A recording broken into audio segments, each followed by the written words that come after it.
Hey everybody, hey, it's Lee Godbold with Junk Removal Authority. It's a Friday morning heading up to Orange County Speedway to test a race car.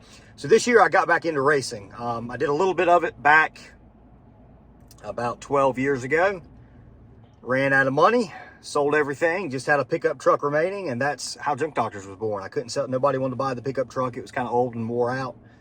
So I got a $1,000 trailer.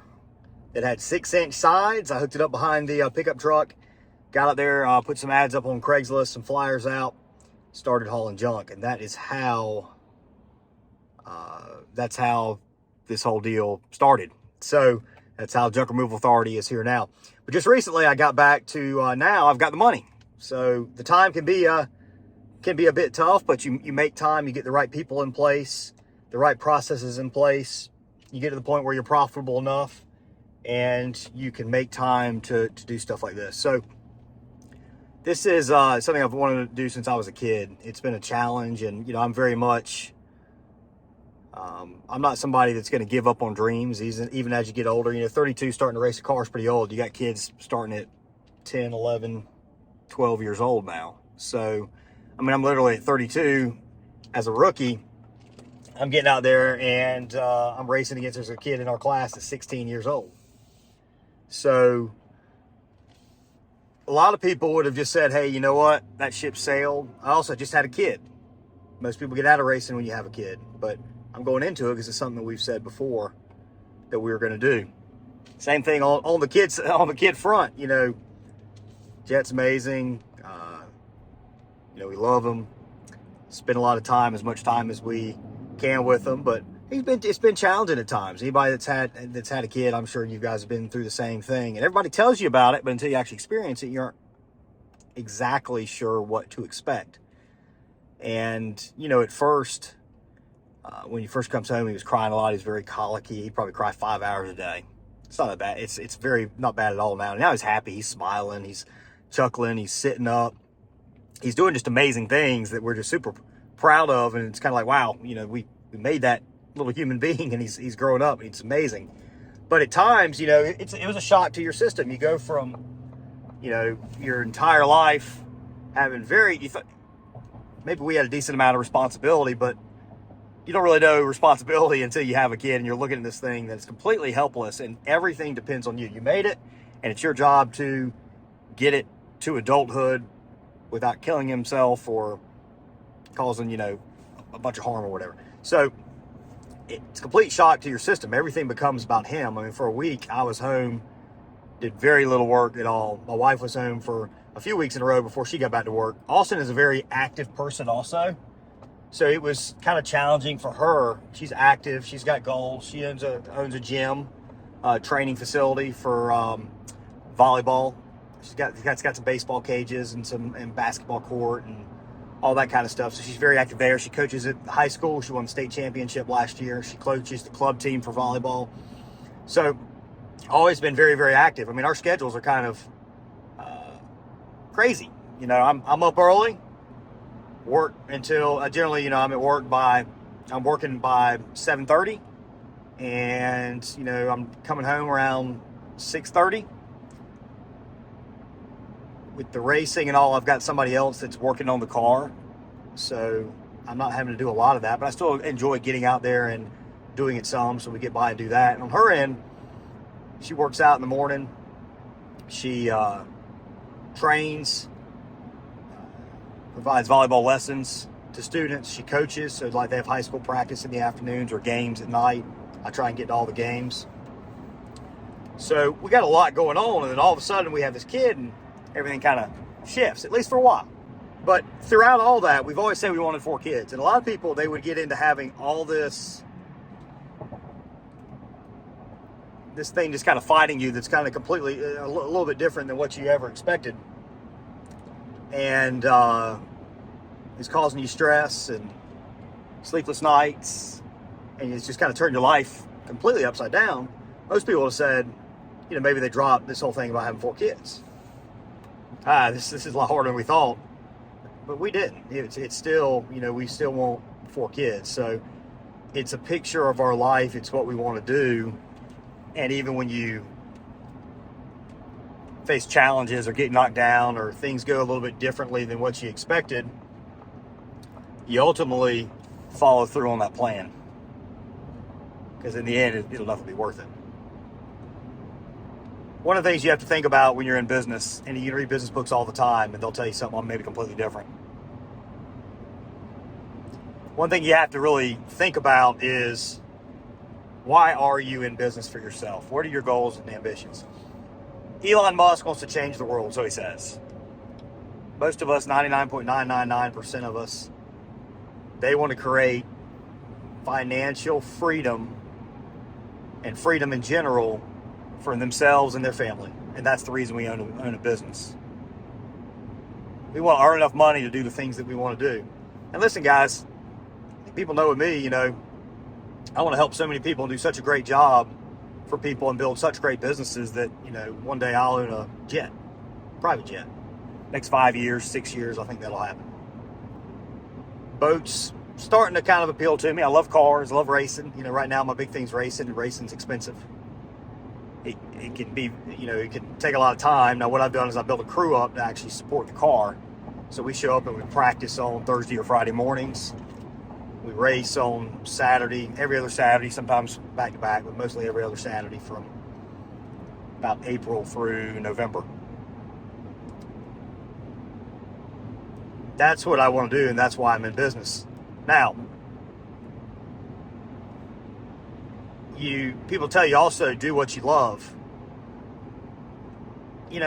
I enjoy seeing people succeed, to see the success stories that come back from the clients we've helped that have built multi-million-dollar junk removal businesses now and are doing well and they're growing and they're reaching their dreams. That's very fulfilling.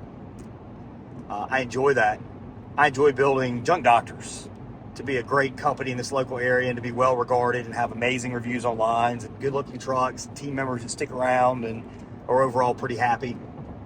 I enjoy being known. I enjoy going out and introducing myself, and people ask what you do. And around here, I tell them I'm in the junk removal business. Actually, I generally say I'm a garbage man to start with, but I'm in the junk removal business. I own Junk Doctors. And then, we build some junk removal trucks and do some consulting for the junk removal industry.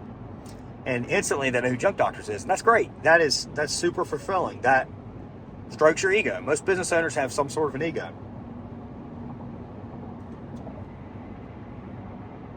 Making a great living, having financial freedom, which comes from money, is the end goal, but it's not the end all be all. And what I mean by that is you've got to go about doing things the right way. One, because it's ethical, but two, long term, you are going to be the most successful with your business and make the most money when you build a business that has a great reputation. And you get a great reputation by consistently, over a long period of time, offering amazing service to a bunch of people. In a short period of time, you can get by selling people. And it might be a few months, it might be a year or 2 years, 3 years, whatever. You might get by and build a decent income. But if you're not following up with amazing service, you're at some point in time going to be put out of business. The other point is, if you want financial freedom long term, chasing a new opportunity every time you turn around is not the way to go about it. You want to build something long term. You need some consistency. If you truly want to gain freedom, you can't always be right on the edge of blowing up or you catching yourself on fire. There has to, at some point, become some consistency. Now, there will be periods of time that might last several years as you're starting your business where you go through super, super, super crazy times where things are constantly changing. That's normal as you grow.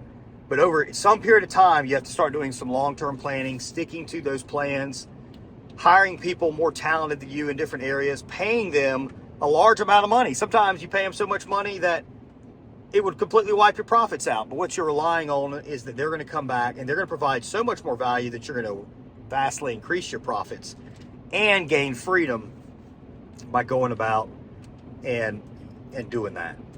So when you read business books and they tell you do something that you love, hauling garbage it's not something that I love.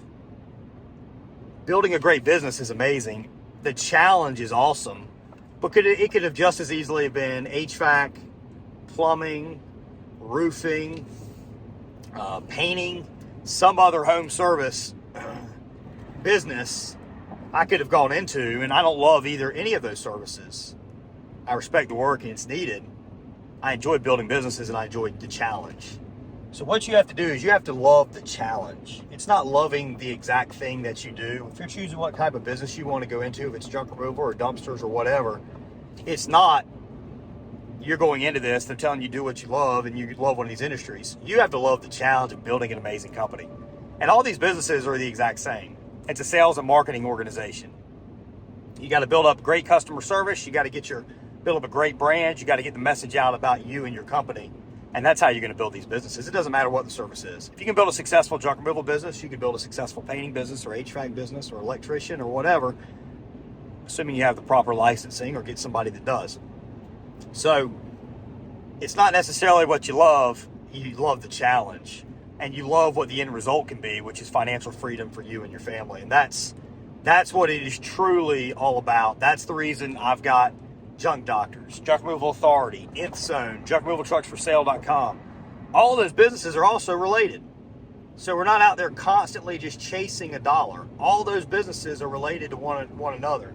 If you find yourself constantly jumping from opportunity to opportunity, then you aren't going to achieve financial freedom. Pick something, stick with it, work it hard, start related income streams. Don't go way off in left field and you're going to be amazingly successful. And don't be afraid to say and think and share with people your goals and your ambitions. If you want to own a big ass boat, go out and get the money, create the freedom, get the time to have a big ass boat. But go about it the right way. Go about it the ethical way, because long term, you're going to build a great reputation, you're going to feel good about yourself, and you're going to make the money and have the freedom and the consistency that you want to have. So as I head up here to Orange County Speedway to practice for tomorrow's race, it's all those things I just talked about that's allowed me to do that, that's allowed me to spend the money that it costs to race. The car's expensive. To race is expensive. You got to buy tires, fuel, pit passes for your crew, a trailer, a hauler, a dually pickup. You have to have all these, and then eventually, next year we'll have a backup car and we'll have a backup engine, and you got a lot of stuff that goes into it, and it's not possible without first dreaming, 2, putting a plan together to achieve those dreams, 3, taking care of your clients, reaching a bunch of people, and 4, growing the way you need to grow, getting great people in there, realizing you can't do everything. And if you do that, you'll achieve that freedom that we're talking about. So everybody, hey, it's Lee Gobble, Junk Removal Authority. Hope you found this insightful. Just speaking my mind here on my way up here, just to Orange County. This is a lifelong dream of mine to be able to race in a late model stock car, NASCAR late model stock car. And we got dreams and ambitions in the racing world above that. We'll uncover those as we go about. So guys, build your dream, build your financial freedom, take care of your family, build up a great reputation, be known as a great person in your community. You can do that all through business. It starts with a dream, then work at that dream, baby. See everybody soon.